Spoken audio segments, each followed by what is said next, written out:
Welcome back to another episode of Your Hope-Filled Perspective, where it's always our goal to restore hope, renew minds, and empower listeners to live in their God-given identity. I'm your host, Dr. Michelle Bengtson, and I'm delighted when you decide to spend a few minutes with us. I'm hoping that you are enjoying what I'm calling the Sacred Scar Story series. This is a series where I'm talking to real people about real hurts and real redemption in the hands of a good and faithful God. My guest today is no stranger to your hope-filled perspective, but when God gave me the idea of doing the series, I thought, she's got a sacred scar that we need to talk about. So welcome back to the program, Phylis Mantelli, who's the author of the book Unmothered, Life with Mom Who Couldn't Love Me. She's an inspirational speaker at churches and retreats, conventions, celebrate recovery groups, and Rotary groups. And she's currently writing another book on lessons about how to break generational dysfunction. She's a graduate of the Christian Communicators Conference, is a certified linked personality coach, and now a certified trauma-informed coach with Freedom Movement. She loves helping and coaching women reach their full God-given potential despite their trauma-filled past. So welcome back to your hope-filled perspective, my friend, Phylis Mantelli. Yay, thank you. Yours is a story that I could relate to on many levels, and so many women struggle with this. So I wanted to have you back on the podcast to share some of the painful trials that you've gone through, but the sacred scars that you now have to show for it. Because what I know after interviewing people for so many years is that sometimes our area of greatest ministry comes out of our area of greatest hurt. So Phylis, share a little bit about what you've experienced that brought about hurt, pain, wounds, either physically, emotionally, relationally, spiritually, or frequently a combination. Yeah, that's true. I would say a combination for sure. And I love this question because it's so true that some of your hardest stories will become the very thing that you're able to help others through if you can find the healing in yourself. So I grew up with a very dysfunctional, alcoholic, narcissistic mom, and every day was just a new thing, like living on the edge of just stress all the time and shame and secrets. And there is a story in the beginning of the book where my mom actually was having an affair with someone while my dad was on the road. He was a long distance truck driver, and my mom got pregnant. And in 1965, there's no phones, there's no computers, nothing like that. And so I came home from school one day to see a moving van in front of our house and two men carrying out our couch. And I walked in and our house was empty. My brother ran behind me and we were just like, what is going on? And our lives changed forever. My mom basically kidnapped us. It doesn't sound as bad now because she just kidnapped us into the next town. But like I said, when there's no phones, there's no computer, there's no nothing. My dad came home to an empty house and no family. It took him 3.5 months to find us because he still had to work. And we got in a car with a stranger that day, which was actually my sister's father. And he took us to the next town and we moved in with them and started this whole new life at 8 years old. So if you can imagine just, being plucked out of your childhood, everything that you've known, and then it's like you're just supposed to start a new school the next day and act like nothing is going on. And at 8 years old, we didn't know that she was pregnant. She didn't tell us that until her belly started getting bigger, and then she sat us down and told us that, this is where we're going to live, and this is your new dad, and didn't feel like a dad to us, and was not a nice person. And my mom had violence in her relationships, including my father, our whole life. So we saw violence. We were physically abused. We were verbally abused. And so growing up with that kind of stress all the time, but being told to be strong and not share anything with anybody, I didn't realize it until years and years and years later that I'm actually a very highly sensitive person.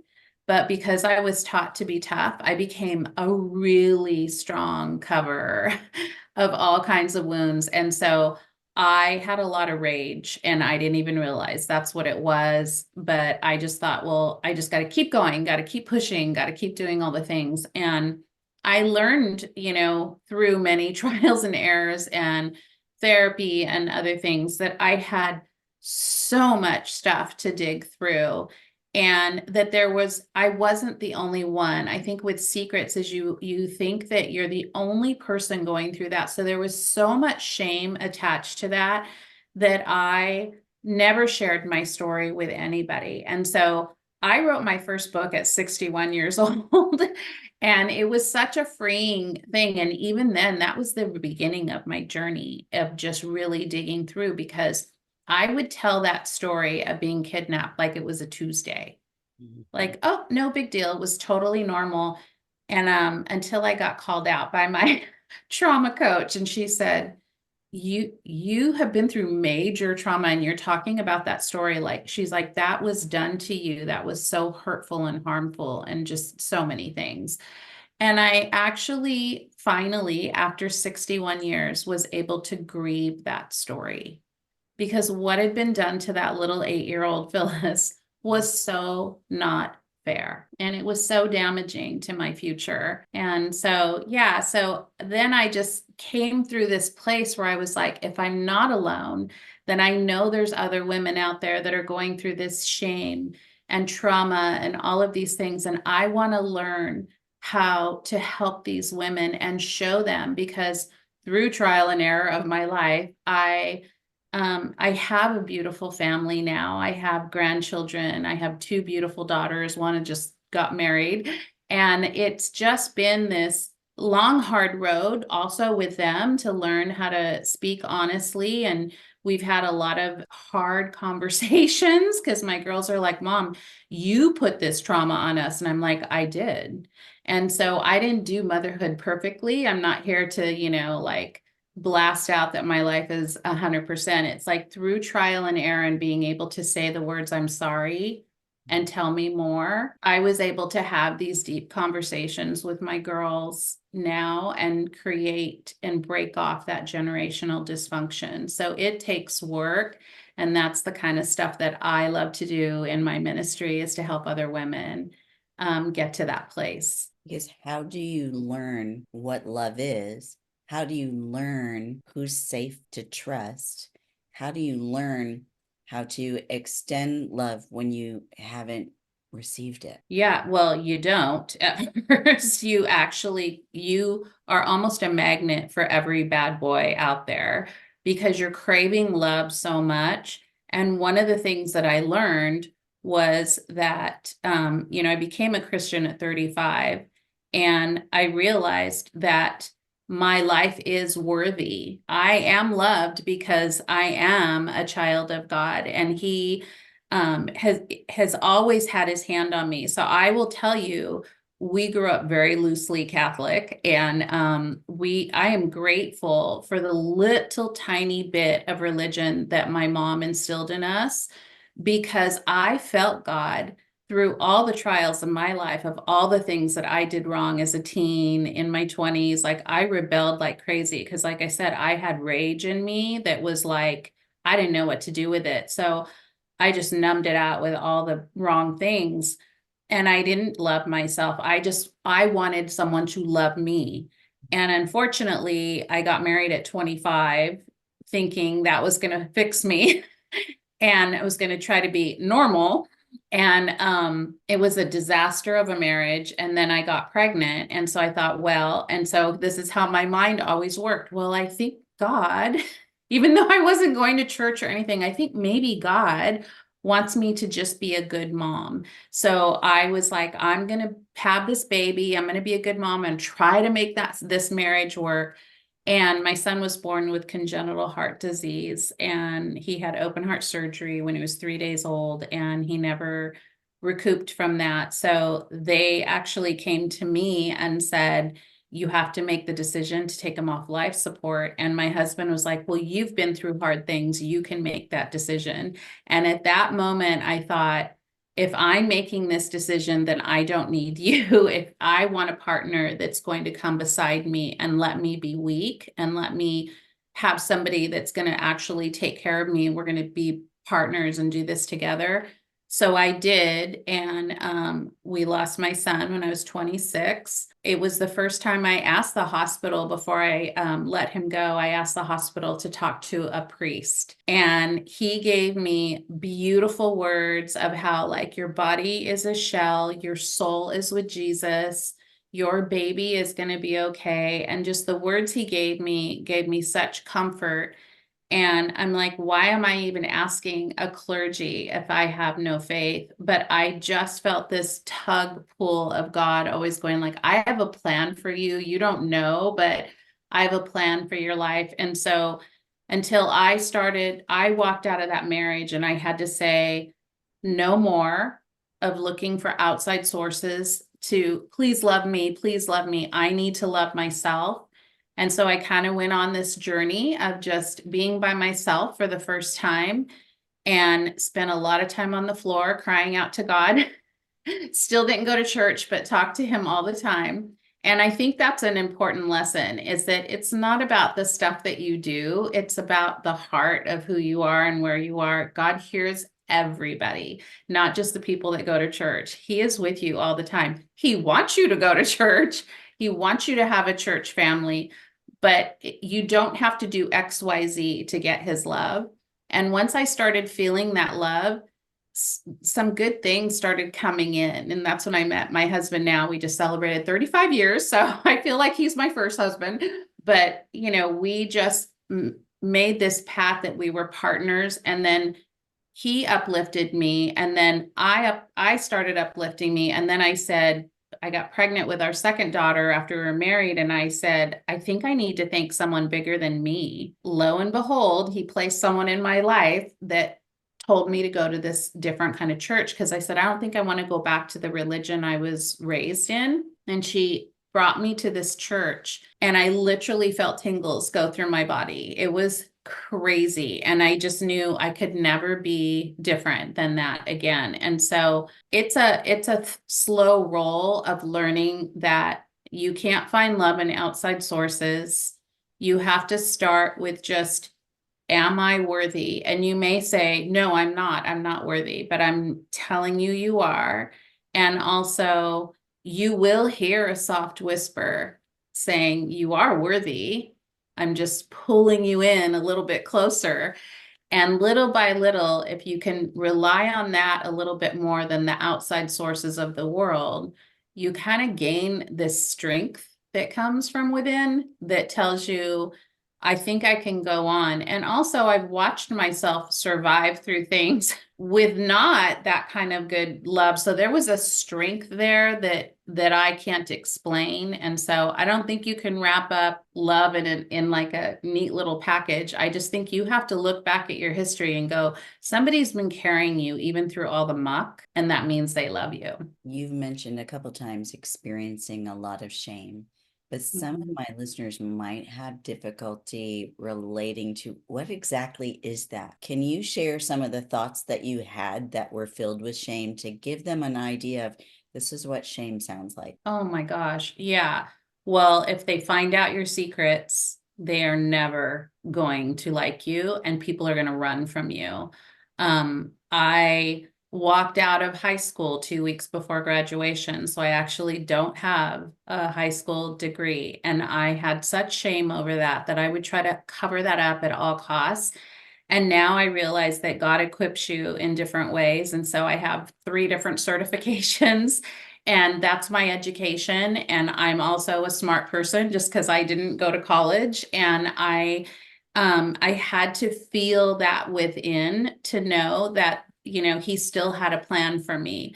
I have had, unprotected sex and, as a teen, because I was looking for love in all these places. I've gone through an abortion, like I could go down the list, what that feels like, what that looks like, that I was so scared if someone finds out those things about me, those secrets, and I just named them out. So it's like, bye, Satan. I just call them out, and I'm not going to let that bind me and hold me. I always say, when you hold on to secrets, it's like a little gift inside your body that is so tight, it's ready to explode. And that's a gift that Satan wants you to not open up, because he knows that once you open it up and you let it out, no matter what happens, they're either going to like you or not like you. If they don't like you, they're not your friends. Go find friends that will give you grace.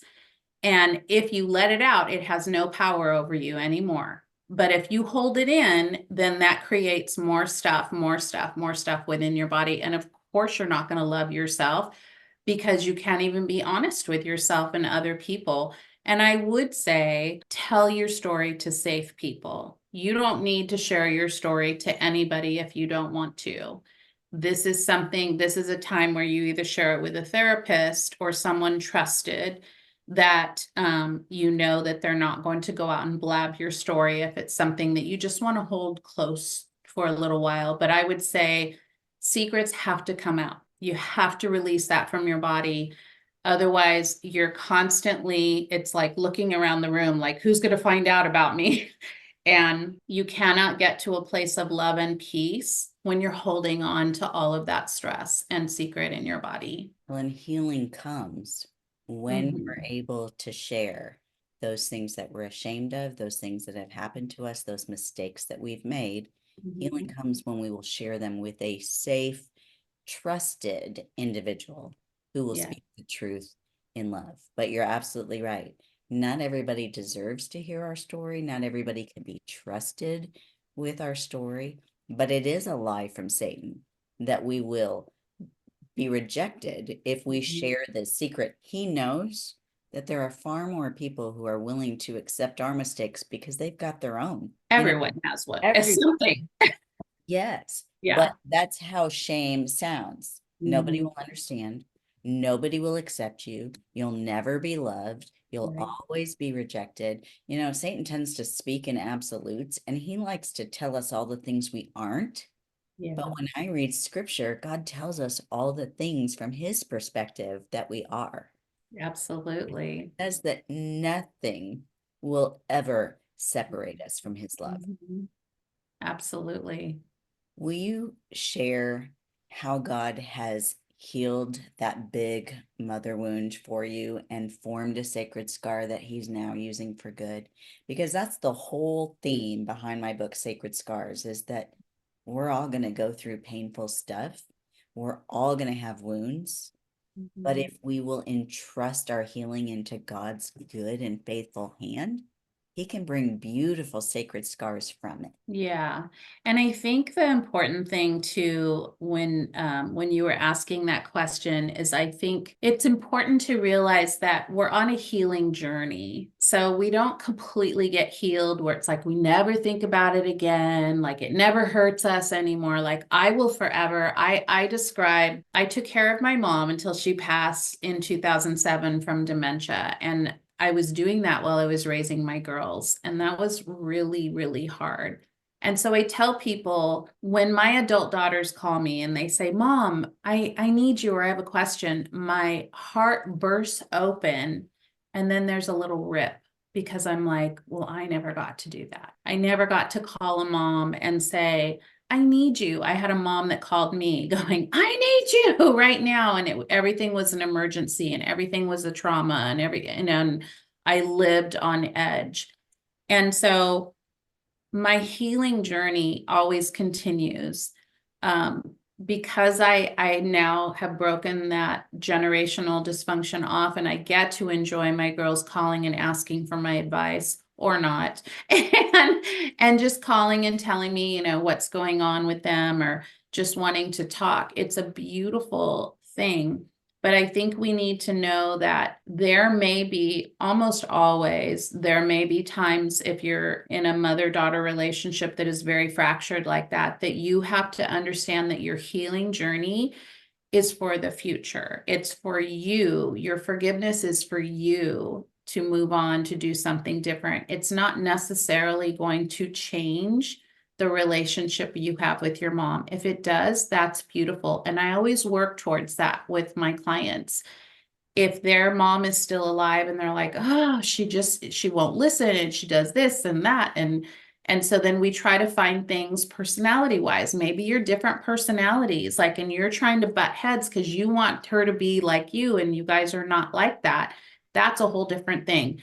If it's abusive or something like that, you're going to have to put up a boundary line, right? And so this healing journey, it twists and turns, but the journey is really about what are you going to do to bring peace in your family? So I had high boundary lines when my mom was alive. I used to try to bring her into the family to show her how a beautiful family could work.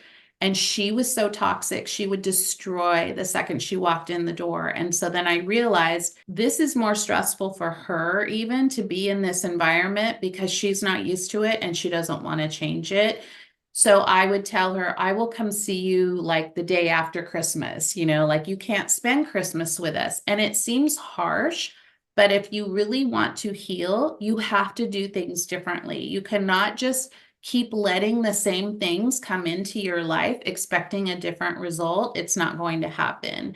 So lovingly, you just meet them somewhere else where it's in a calmer environment or just you and them so that you can handle their crazy and you can move on. And then your kids grow up not having to see that kind of stuff. There's been episodes where I thought for sure my girls were just going to be tarnished and they're like, we don't even remember that happening. I'm like, well, that's good. So I think, part of the healing journey for you is realizing that change is hard. You're going to have to do different things. If you want to create this family that you deserve and desire, then you're going to have to set up high boundaries and you're going to have to know it's like a push pull. You're going to have to know when to love them from where and how much and all of that together. And then that's going to start healing your heart a little bit more where you don't have to be in this like high intensity place thinking that you have to make them happy in order for you to be a good daughter. That's not what it's about. Well, and in my book, Sacred Scars, I talk about the fact that we have to choose to pursue our healing. And when you share your story, that's what I see in you, that you chose to pursue, to do things differently, to heal from the pain, and now to help other people because you can understand. Unfortunately, your mother did not make the same choice. She did not choose to pursue healing, which is really sad. It breaks my heart. Yeah. Because she had gorgeous grandchildren, even more than my kids. There was, other siblings and I was like, how, being a grandma now, I'm just like, how can you not? Like, this is so beautiful. But, there's a lot that goes into that mentally and other things. And so, that's why I think it's very important if you realize if your parent has come, because this could be dad or mom, but if they come from a place of abuse themselves, they may never get to a place of their own healing. And so there is a protection that you have to, equate into getting into your home and protecting yourself from them bringing that into your home. So, Phyllis, if a listener is resonating with our conversation today, maybe they didn't receive appropriate love from a parental figure, or maybe they've been through some kind of other toxic relationship. What hope-filled perspective would you want to leave them with today? I would just say, first of all, never give up. Just don't give up. Keep pushing through, keep finding things that work for you. I want to say, like, also, every family is different. So don't do the comparison thing and be like, well, I want to be like that family over there, or that family looks more normal than mine. Do what works for you. That's your hope-filled perspective, is that where you are and what works for your family and brings your family peace and comfort is just fine. It may not look like the other person or your best friend even. I have friends where they like to raise their kids in like a whole different way. And I'm like, yeah, that's not really, it doesn't feel like genuine to me. And so you have to find that balance of what you want to do to bring the most happiness to your family. And I just want to say, like, I've been reading Psalm 91 a lot because, I've gone through a lot of trauma in the last 6 months. And we were talking about that earlier. And in Psalms 91, let me throw my glasses on real quick. I just want to read this to give to your readers is Psalm 91:11. It says, "For he will give his angels orders concerning you to protect you in all your ways. They will support you with their hands so that you will not strike your foot against a stone." And so when I think about this, I think of like it's God and his angels. Like he is looking out for you. He wants the best for you. He is protecting you even in the storm. There it's something we call both and there is both suffering and there is joy, and you can hold it in the same hand. And I've done this in the last few months where I am holding on to hope because we've had some really tragic things happen. And there has been these beautiful little, I call them God kisses.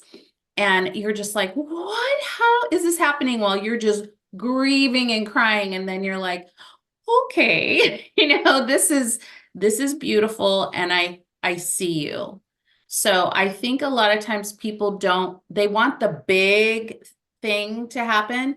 I want you to think of it as a God kiss. And it could be as simple as you are crying your eyes out and a little white butterfly goes fluttering around your face and you have just lost someone you love. And you're like, oh, is that you? Like, what's going on? And sometimes people just go, oh, it's a butterfly, get it out of the way.